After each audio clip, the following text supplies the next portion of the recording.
শুধু একবার কাউকে পাঠান, অনেক মানুষ এসব গুনাহ করা থেকে বেঁচে যাবে। একা আছেন, আল্লাহকে স্মরণ করুন।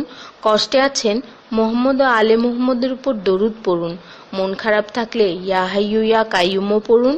টেনশনে থাকলে ইয়া রাহিমও পড়ুন। ফ্রি থাকলে মেসেজটি ফরওয়ার্ড করুন, হে আল্লাহ, আমার উপর এবং তোমার নবীর উম্মতের সকল সদস্যদের উপর তোমার রহমত বর্ষণ করো, আমিন। তথ্য: আপনি কি জানেন পবিত্র কোরআন শুনলে ক্যান্সার হয় না? আর যদি ক্যান্সার সেল শরীরে থেকেও থাকে তাহলে তাও মারা যায়। দীর্ঘ সময় ধরে আল্লাহকে সেজদা দিলে জ্ঞান ও বুদ্ধিশক্তি বাড়ে।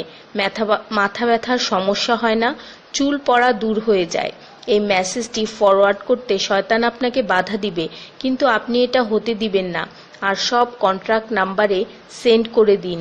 কোরআন ও নবীর সুন্নত ও তার সম্মানিত সাহাবী এবং আহলে বাইতের অনুসরণ করুন। ক্যান্সার একটি ভয়ঙ্কর রোগ। অনেক মানুষ আছে যারা নিজেরাই এটাকে দাওয়াত দিয়ে নিয়ে আসে। ছোট অথচ সাধারণ কিছু পদক্ষেপ গ্রহণ করলেই এই রোগ থেকে বাঁচা যায়। বেশিরভাগ মানুষ খাবারের পরপরই পানি পান করে নেয়। খাবারের পর পানি পান করলে রক্তে বিদ্যমান ক্যান্সারের জীবাণু থেকে তৈরি হওয়া ক্যান্সার সেলগুলোকে অক্সিজেন সরবরাহ করে। নবী পাক সাল্লাল্লাহু বলেছেন, খাবারের আগে পানি পান করা শেফা। খাবারের পরপরই পানি পান করা কলেরা রোগের কারণ। তাই সর্বোত্তম হলো খাবার শেষ করার কিছুক্ষণ পর পানি পান করা। তিনি আরো বলেছেন, 1 চিমটি লবণ খেয়ে খাবার শুরু করো আর 1 চিমটি লবণ দিয়ে খাবার শেষ করো। এ কথাগুলো তাদেরকেও জানিয়ে দিন যারা আপনার কাছে জীবনের চেয়েও প্রিয়। যদি কোনো ব্যক্তি ঘুমানোর সময় 21 বার বিসমিল্লাহির রহমানির রহিম পড়ে, আল্লাহ তখন ফেরেশতাদেরকে হুকুম দেন এই ব্যক্তির প্রতিটি নিঃশ্বাসের বদলে নেকি লেখা হোক।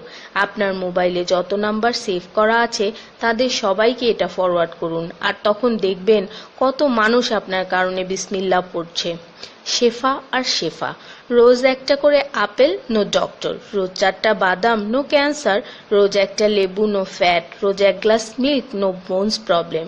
রোজ 12 গ্লাস পানি, নো স্কিন প্রবলেম। রোজ 4টা খেজুর, নো উইকনেস। রোজ 5 ওয়াক্ত নামাজ, নো টেনশন। রোজ কোরআন অর্থসহ তেলাওয়াত, happy and happy. So don't stop forward please. স্কিনের জন্য অজুর পানি, হার্টের জন্য কোরআন তেলাওয়াত, স্বাস্থ্যের জন্য নামাজ, আর খুশি থাকার জন্য আল্লাহর জিকির করুন। জেনে রাখবেন, ভালো কথা প্রচার করা সৎকার সমতুল্য, সাথে 30 লাখ নেকি